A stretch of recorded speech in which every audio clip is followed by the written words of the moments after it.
Welcome to my channel GK with current affairs. आज के syllabus का यह 5वां भाग है। यदि आप रेगुलर हमारे चैनल के वीडियो देखते हैं तो आपका बहुत ही कम समय में जनरल कंपटीशन की तैयारी जैसे SSC GD, SSC CGL, railway group D, NTPC, state police, army, navy और एयरफोर्स की तैयारी सबसे बेहतरीन हो जाएगा। एक बात और, जैसे मैं इस वीडियो में लिखा हूँ वैसे ही हूबहू आप अपने कॉपी में भी नोट कर लीजिएगा। इससे आपका नोट्स भी तैयार हो जाएगा और आगे आप आसानी से रिवीजन भी कर सकते हैं। तो चलिए शुरू करते हैं आज का पहला पॉइंट। आज का पहला पॉइंट है महत्वपूर्ण अभिलेख और प्रमाण से। जैसे हाथी गुम्फा अभिलेख। हाथी गुम्फा अभिलेख का संबंध कलिंग राजा खारवेल से संबंधित है। जूनागढ़ अर्थात गिरनार अभिलेख का संबंध रुद्रदामन से है। नासिक अभिलेख गौतमी बालश्री से संबंधित है। प्रयाग स्तंभ लेख ये समुद्रगुप्त से संबंधित है। एहोल अभिलेख पुलकेशिन द्वितीय से संबंधित है। मंदसौर अभिलेख मालवा नरेश यशोवर्मन से संबंधित है। ग्वालियर अभिलेख प्रतिहार नरेश राजा भोज से संबंधित है। भीतरी एवं जूनागढ़ अभिलेख का संबंध स्कंद गुप्त से है। देवपाड़ा अभिलेख का संबंध बंगाल शासक विजय सेन से संबंधित है। अगला पॉइंट देखते हैं। अगला पॉइंट है सर्वप्रथम भारतवर्ष का जिक्र किस अभिलेख में मिलता है। तो भारतवर्ष का जिक्र हाथी गुम्फा अभिलेख में मिलता है। भारत पर होने वाली ह्यूनों की आक्रमण की जानकारी भीतरी स्तंभ लेख में मिलता है। सती प्रथा का प्रमाण एरन अभिलेख में मिलता है। उस समय शासक था भानुगुप्त। अगला पॉइंट है रेशम बुनकरों की श्रेणियों की जानकारी मंदसौर अभिलेख से प्राप्त होता है। कश्मीर में स्थित नवपाषाणिक पुरा स्थल का प्रमाण बुर्ज होम से मिलता है। ये क्वेश्चन बहुत इम्पोर्टेंट है। क्वेश्चन में पूछता है कि नवपाषाणिक पुरा स्थल बुर्ज होम का संबंध किस राज्य से है। तो कश्मीर से संबंधित है। अगला पॉइंट है सर्वप्रथम सिक्कों पर लेख लिखने की शुरुआत किस शासकों ने किया था। तो सिक्कों पर लेख लिखने की शुरुआत यौवन शासकों ने किया था। अगला पॉइंट है प्राचीन सिक्के को क्या कहा जाता है। तो प्राचीन सिक्के को आहत कहा जाता है। इसे कासारसन भी कहा जाता है। बीना बजाते हुए मुद्रा वाले सिक्के का प्रमाण किसका मिलता है। तो ये समुद्रगुप्त की मिलता है। अगला पॉइंट देखते हैं सुवर्ण भूमि। सुवर्ण भूमि किसको कहा जाता है। ये म्यांमार को कहा जाता है, आधुनिक बर्मा को। एक बात ध्यान दीजिएगा, बिना बजाते हुए मुद्रा वाले सिक्के का प्रमाण समुद्रगुप्त का मिलता है। इससे पता चलता है कि समुद्रगुप्त एक संगीत प्रेमी था। अगला पॉइंट देखते हैं। अगला पॉइंट है भूगोल से। जैसे ग्रहों के गति के नियम का प्रतिपादन किसने किया था। केपलर ने किया था। सभी ग्रह सूर्य के चारों ओर चक्कर लगाते हैं, इसका प्रमाण दिया था पोलैंड निवासी कोपर्निकस ने। याद रखिएगा, सूर्य के चारों ओर चक्कर लगाता है, यह प्रमाण दिया था कोपर्निकस ने। ये पोलैंड की निवासी था। अगला पॉइंट है अंतर्राष्ट्रीय खगोल संघ की स्थापना 2006 में हुआ था प्राग में। इसे शॉर्टकट में AIAU भी कहा जाता है। अगला पॉइंट है पार्थिव ग्रह। पार्थिव ग्रह किसे कहते हैं। इसे आंतरिक ग्रह भी कहा जाता है, अर्थात भीतरी ग्रह। जैसे बुध, शुक्र, पृथ्वी और मंगल, इसको पार्थिव ग्रह कहा जाता है। और बाहरी ग्रह कहा जाता है बृहस्पति के बाद वाले जितने भी ग्रह हैं सबको बाहरी ग्रह कहा जाता है। बृहस्पति, शनि, अरुण और वरुण। अगला पॉइंट देखते हैं। अगला पॉइंट है सूर्य से ग्रहों का क्रम। सूर्य से ग्रहों का क्रम किस प्रकार है। तो सबसे पहले है बुध, उसके बाद शुक्र, तीसरे नंबर पे पृथ्वी, चौथे नंबर पे मंगल, पाँचवें नंबर पे बृहस्पति, छठे नंबर पे शनि, सातवें नंबर पे अरुण, इसे यूरेनस भी कहा जाता है, और आठवें नंबर पे है वरुण, इसे नेपच्यून भी कहा जाता है।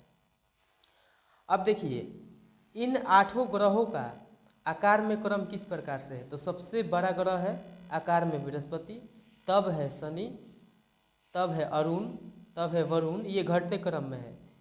तब है पृथ्वी, उसके बाद शुक्र, उसके बाद मंगल और अंत में बुध सबसे छोटा ग्रह। अर्थात सबसे बड़ा ग्रह हुआ आकार में बृहस्पति और सबसे छोटा हुआ बुध।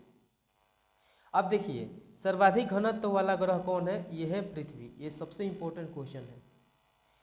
द्रव्यमान की बात करें तो सबसे ज़्यादा द्रव्यमान है बृहस्पति का, और ये आकार में भी बड़ा है। तो जाहिर सी बात है जब आकार में बड़ा होगा तो द्रव्यमान में भी बड़ा होगा बृहस्पति। अगला पॉइंट देखते हैं।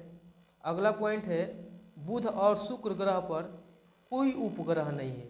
जैसे पृथ्वी का उपग्रह है चंद्रमा, उसी प्रकार बुध और शुक्र पर कोई ग्रह है ही नहीं। बाकी अन्य जितने भी ग्रह हैं सब पर उपग्रह है। अगला पॉइंट है चुंबकीय क्षेत्र विशिष्ट गुण है। किस ग्रह की? तो बुध ग्रह की विशिष्ट गुण है। सबसे कम समय में परिक्रमा करने वाला ग्रह बुध है, जो सूर्य को 88 दिनों में चक्कर लगा लेता है। और अपने अक्ष पर सबसे कम समय में घूमने वाला ग्रह है बृहस्पति। जैसे पृथ्वी अपने अक्ष पर 24 घंटा में घूम जाती है, उसी प्रकार बृहस्पति अपने अक्ष पर बहुत ही कम समय में घूम जाता है। सर्वाधिक तापों का अंतर किस ग्रह का है? वो है बुध ग्रह का।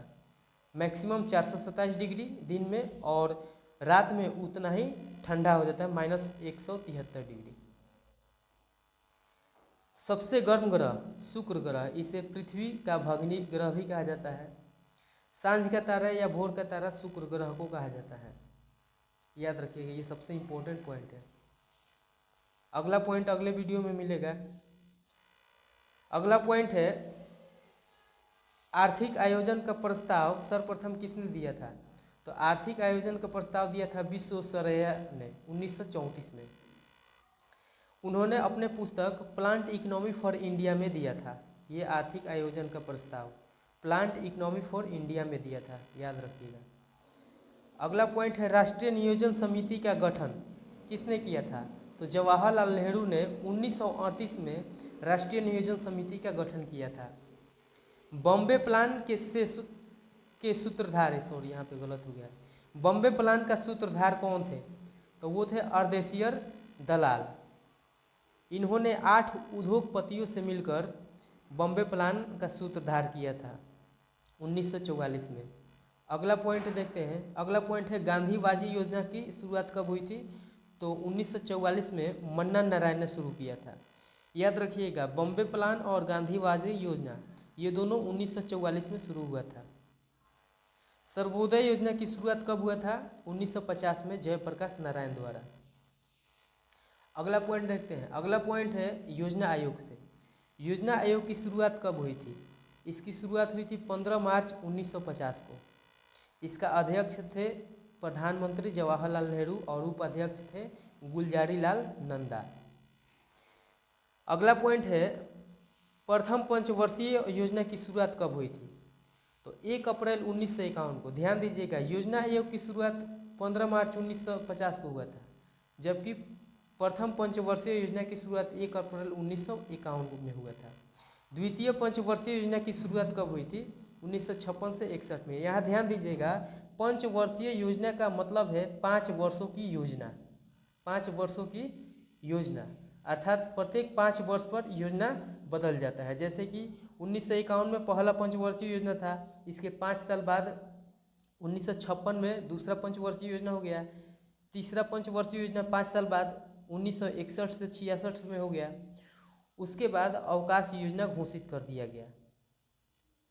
ध्यान दीजिएगा, अवकाश योजना 1966 से 67 और 1968 से 69, 2 वर्ष के लिए अवकाश योजना घोषित कर दिया गया था।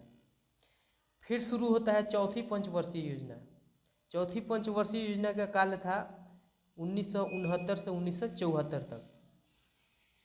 पांचवी पंचवर्षीय योजना का कार्यकाल था 1974 से 78 तक। उसके बाद फिर से रोलिंग प्लान शुरू हो गया 1978 से 1980 तक। छठी पंचवर्षीय योजना की शुरुआत हुई थी 1980 से 85, 5 साल में। सातवीं पंचवर्षीय योजना 1985 से 90। आठवीं पंचवर्षीय योजना 1992 और 5 97। नौवीं पंचवर्षीय योजना 1997 और 5 2002। 10वीं पंचवर्षीय योजना 2002 से 2007 तक। अभी जितने भी योजना है, पंचवर्षीय योजना है, सबकी डिटेल्स अगले वीडियो में मिल जाएगा। ये सिर्फ आप ध्यान रखिएगा, याद रखिएगा कि प्रत्येक 5 साल पर और 4 साल पर पंचवर्षीय योजना की शुरुआत हुई थी। आप इसका कार्यकाल को ध्यान में रखिएगा, याद कर लीजिएगा। अगला पॉइंट है इतिहास से।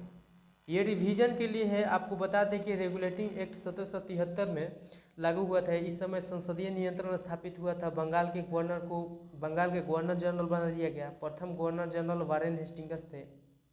एक साल बाद 1774 में कलकत्ता उच्चतम न्यायालय की स्थापना हुआ था, सुप्रीम कोर्ट की। इसका अधिकार क्षेत्र मद्रास, मुंबई, कलकत्ता था। प्रथम मुख्य न्यायाधीश बने थे एलिजा एम्पे। ये आपके रिवीजन के लिए है। और अगला एक्ट था सेटलमेंट एक्ट। इसमें कलकत्ता की सरकार को बंगाल, बिहार और उड़ीसा के लिए कानून बनाया गया था। 1784 पिट्स इंडिया एक्ट में दोहरे प्रशासन की शुरुआत हुआ था, बोर्ड ऑफ डायरेक्टर्स और बोर्ड ऑफ कंट्रोलर। बाकी चार्टर अधिनियम 1813 में कंपनी के अधिकार पत्रों को 20 वर्षों के लिए बढ़ा दिया गया था। कंपनी का भारत के साथ व्यापार करने का अधिकार छीन लिया गया, लेकिन चीन के साथ व्यापार और चाय का व्यापार 20 वर्षों के लिए बढ़ा दिया गया था। ये आपके रिवीजन के लिए मैं बता रहा हूँ। विद्वानों को 1 लाख रुपये प्रोत्साहन राशि और ईसाई मिशनरियों को प्रवेश की अनुमति मिल गया था। फिर अधिनियम आया था 1833 अधिनियम। इसमें कंपनी के व्यापार को पूरी तरह समाप्त कर दिया गया था। बंगाल के गवर्नर जनरल को भारत का गवर्नर जनरल बना दिया गया था। भारत का प्रथम गवर्नर जनरल बना था Lord William Bentinck.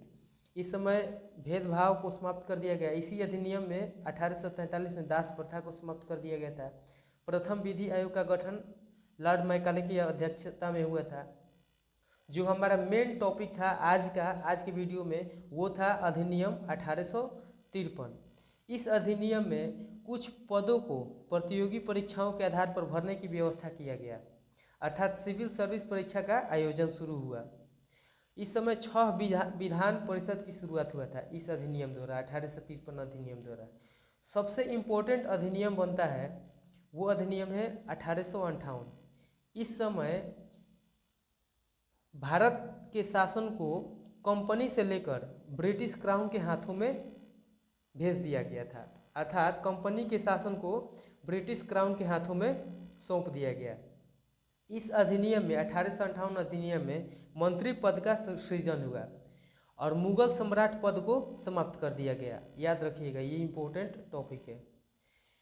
Board of directors और बोर्ड ऑफ कंट्रोलर इसकी समाप्त कर दी गई, इसकी समाप्ति हो गई।